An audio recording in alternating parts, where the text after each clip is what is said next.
Listen, continuing on the story of Russian-American crime, Ew.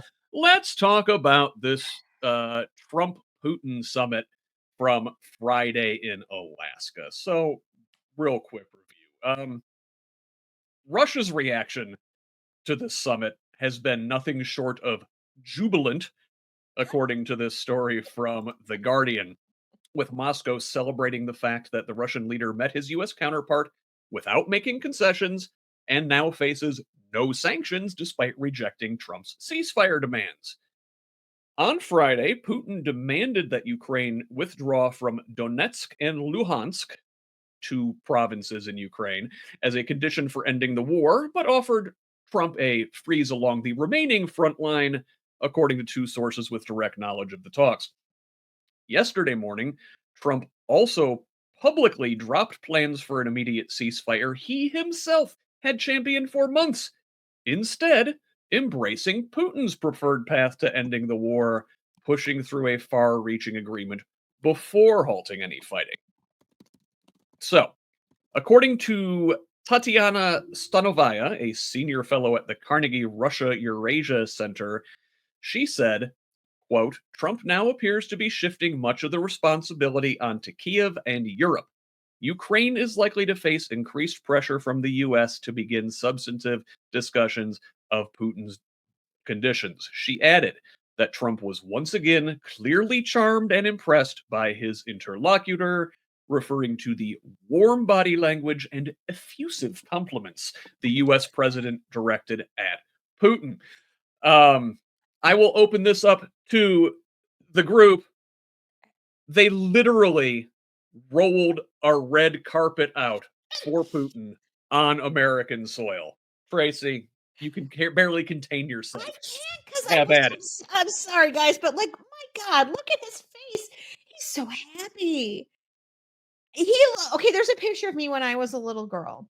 And I am at Disney World for the first time, and I'm greeting Winnie the Pooh, who was my stuffed animal.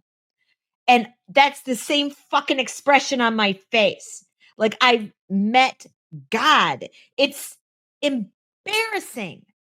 There's a Winnie the Pooh Xi Jinping joke in there somewhere, but it's the gears are turning real slow. Yeah. I mean, I don't know whether to tell them eh, to get a room or whether I just want to tell Trump, like, this is not, that's the Wizard of Oz. You are being played. Like, I don't know whether to feel sorry for Trump or embarrassed for Trump or ashamed of my country or all of the above, but what do you guys has got to take over here because I am out of words. I mean, like, Look, there's some big, and this could be an entire episode on itself, like effects of how this is going to, affect Ukraine and our relationship with other countries. But the two things that immediately stand out to me, one, I've never understood this, uh, the Republicans' obsession with Donald Trump as an alpha male when he gets sunned by every other global leader. I mean, he literally, like, it's embarrassing the way that he acts with Putin. That's not what I typically thought of as like an alpha male. Like, I guess when I hear that, I think, okay, they're talking toxic masculinity, but still in my head it'd be like, Rambo or Arnold Schwarzenegger in the 80s or something like that.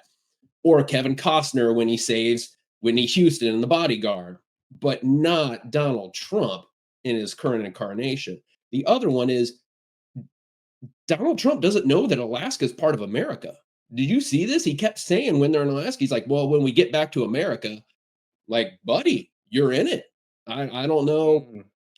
I mean, I understand the Constitution only has certain qualifications for the president, but I feel like knowing that Alaska is part of America probably should have been one of those qualifications. Yeah, well, and there's maps in Russia, I guess, that still refer to Alaska as Russian America. Um, Derek, did you see? Listen, speaking of the professionalism of our president and our White House and his State Department, so the hotel that in Anchorage where much of the American contingent was staying, they, the U.S. State Department documents containing sensitive government information were discovered on a public printer at said Alaska hotel 2 hours before the high stakes summit between Trump and Putin.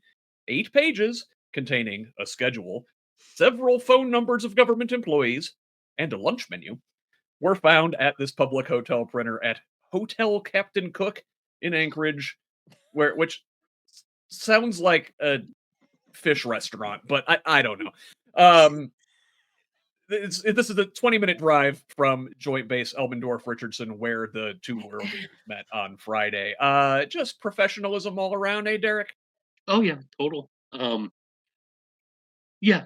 I mean, I've worked in jobs. If I left something on a printer, I would get strung up. I mean, it's come on, just grab all your stuff off the printer. It doesn't help that we've had so many of these issues under this current administration. Like, oops, I accidentally added a reporter to battle plans. Oops, I left itinerary for the president and other foreign leaders just sitting on a printer. Um, yeah, not good. It makes us look really, really bad. It's sloppy. Just leaving your important classified documents in printers, sloppy. Inviting journalists to signal chats where they're discussing war plans, sloppy. Whatever Trump was doing with Putin in the back of the presidential limo, sloppy. Probably That there was. yeah, yeah, thank you. Thank you. Somebody had Where that to. was going. Thank you. I'll be here all week. But also next week, Zelensky will be in Washington meeting with President Oh, Trump man. on Monday uh, to once again beg, I imagine, for our country to stand up for its allies like we have always done.